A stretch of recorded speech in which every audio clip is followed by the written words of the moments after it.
Hi friends, welcome to our channel. இன்னைக்கு நம்ம சேனல்ல எங்க வீட்டு வாசல்ல இருக்கக்கூடிய மரம் செடிகளை பத்தி தான் நான் ஷேர் பண்ண போறேன். முன்னாடிலாம் பாத்தீங்கன்னா இப்போ ஒருத்தருக்கு யாருக்காவது gift கொடுத்தோம் அப்படினா ஏதாவது ஒரு பொருள் கொடுப்பாங்க. இப்போ பாத்தீங்கன்னா யாருக்கா இருந்தாலுமே சரி செடி மரங்கள் நம்ம gift பண்றத ஆரம்பிச்சிட்டோம். ஏன்னா அந்த அளவுக்கு அந்த மரம் செடிகள் நமக்கு தேவைப்படுது. ஸோ அந்த வகையில் இதை பற்றி நான் ஷேர் பண்ணுறது ரொம்பவே நல்ல விஷயமா நினைக்கிறேன். வாங்க நம்ம வீடியோக்குள்ளே போகலாம். இந்த எலுமிச்சை மரம் நாங்கள் நட்டு வச்சது கிடையாது. இது அந்த இடத்துல மண் தரை அப்படின்றதுனால தூக்கி எறியப்பட்ட அந்த எலுமிச்சையில் இருந்த விதைகள் மரமாக வளர்ந்து தானாக வளர்ந்துருக்கு. இதுக்கு இன்னுமே காய்க்கலை. உரம் வச்சா நல்லா காய்க்கும்னு சொன்னாங்க. நாங்கள் எந்த ஒரு உரமுமே வைக்கல, அதனால் காய்க்கலை. இந்த இடத்துல பார்த்தீங்கன்னா நித்திய கல்யாணி இருக்குது. எப்பயுமே இந்த இடத்துல நீர்ப்பாங்கு அதிகமாக இருக்கிறதுனால நித்திய கல்யாணி அதிகமாக இருக்கும். நாங்கள் அந்த செடி அதிகமாக இருந்தனால எடுத்துட்டோம். மழை காலத்தில் மோஸ்ட்லி அங்கங்கே தக்காளி செடி முளைச்சிருக்கும். இந்த இடத்துலையும் அது முளைச்சிருக்கு. இந்த இடத்துல தான் நித்திய கல்யாணி செடி நிறையா இருந்து நான் முன்னாடி வீடியோ அப்லோட் பண்ணியிருப்பேன் நம்ம சேனலில், அதோட பெனிஃபிட்ஸ் பற்றி. இங்கே இருக்கக்கூடிய செடி ஏதோ ஒரு கீரைன்னு நினைக்கிறேன், பட் என்ன அப்படின்னு தெரியல. இங்கே ஒரு வேப்ப மரம் வளர்ந்து வருது. ஆக்சுவலாக இந்த மரம் நல்லா நல்லா தான் இருந்துச்சு.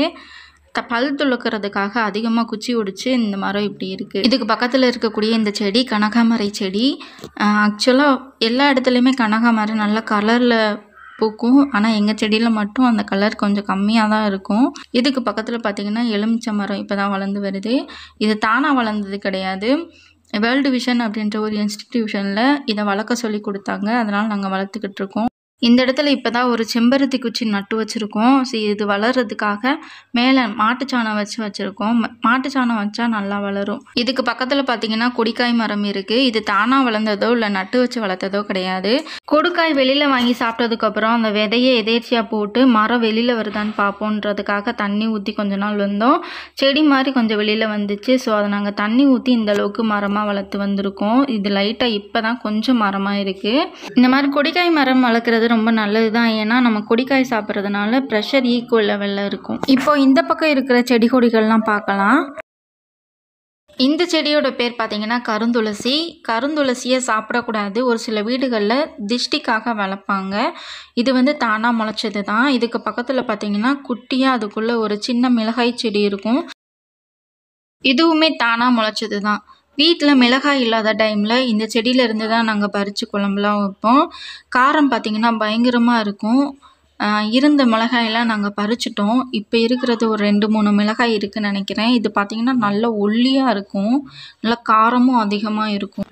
இதுக்கு பக்கத்தில் பார்த்திங்கன்னா ஒரு எலுமிச்சை கன்று இப்போ தான் கொஞ்சம் வளர்ந்து வருது. எங்கள் வீட்டில் அதிகமாக இந்த எலுமிச்சை கன்று தான் வளர்ந்து வரும். கிட்டத்தட்ட ஒரு 4 எலுமிச்சை மரம் இருக்குதுன்னு நினைக்கிறேன். இதுக்கு பக்கத்தில் பார்த்திங்கன்னா துளசி செடி இருக்குது. துளசி செடி அங்கங்கே நிறைய இடத்துல எங்கள் வீட்டு பக்கத்தில் இருக்கும்.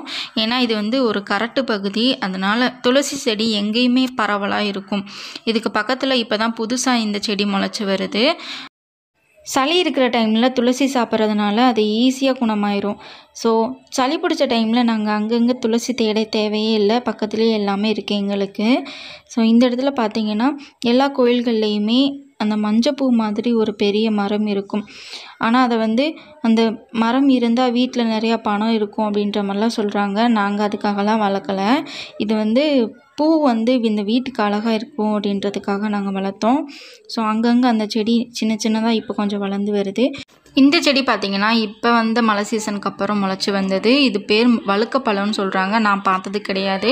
இந்த பழத்தை சாப்பிட்டாங்க அப்படின்னா சர்க்கரை ப்ரெஷர் இருக்கிறவங்களுக்கு ரொம்ப ஈஸியாக குணமாகும்னு சொல்கிறாங்க. இதுக்கு பக்கத்தில் நித்திய கல்யாணி இருக்குது. இந்த நித்திய கல்யாணி பார்த்திங்கன்னா முன்னாடியே நான் காமிச்சிருப்பேன். நீர்ப்பாங்கு அதிகமாக இருக்கிற இடங்கள்ல இருக்கும். நான் சொன்னேன்ல வேப்ப மரம் அங்கங்கே எங்கள் வீட்டில் முளைச்சிருக்கும். ஸோ இங்கே ஒரு வேப்ப மரம் இருக்குது.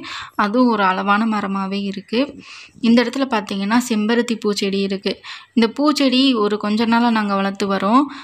இந்த செம்பருத்தி செடி வெள்ளி செவ்வாய் நாட்களில் சாமிக்கு வைக்கிறதுக்காகவே நாங்கள் நட்டு வளர்த்து வரோம். இந்த பூவை சாமிக்கு மட்டும்தான் நாங்கள் வைப்போம். இந்த செடிக்கு முன்னாடி ஒரு இரும்பு கதவு தெரியுதுல, இதுதான் பார்த்திங்கன்னா ஓம் சக்தி கோவில். இந்த கோவில் நாங்களே அமைச்சது. இந்த ஓம் சக்திக்காக தான் இந்த செம்பருத்தி நாங்களே நட்டு வளர்த்து வரோம். இப்போதைக்கு எங்கள் வீட்டில் 2 தென்னை மரம் இருக்குது. முன்னாடி பார்த்திங்கன்னா 4 தென்னை மரம் இருந்துச்சு.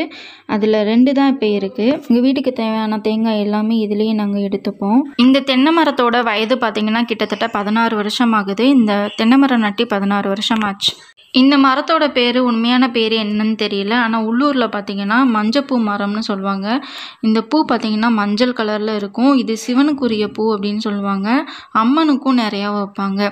இந்த மரத்தோட காய்கள் பார்த்திங்கன்னா கொத்தவரங்க காய்கள் மாதிரி இருக்கும். இப்போ இதுக்குள்ளே போனோன்னா ஒரு எலுமிச்சை கன்று இருக்கும். மொத்தம் எங்கள் வீட்டில் 4 எலுமிச்சை கன்று இருக்குது. இதுக்கு பக்கத்துலேயே ஒரு குச்சி மாதிரி இருக்கும். அது சின்ன நெல்லிக்காய் செடின்னு சொல்லுவாங்க.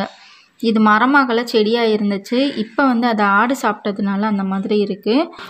இந்த இடத்துல முல்லைப்பூ கொடி இருக்குது. இதுக்கு முன்னாடி முல்லைப்பூ கொடி வச்சப்பெல்லாம் இந்த மாதிரி தழைச்சி இந்த அளவுக்கு ஏறி வளர்ந்தது கிடையாது. இப்போ இந்த அளவுக்கு வளர்ந்துருக்கு. பூ அதிகமாக பூக்கலை.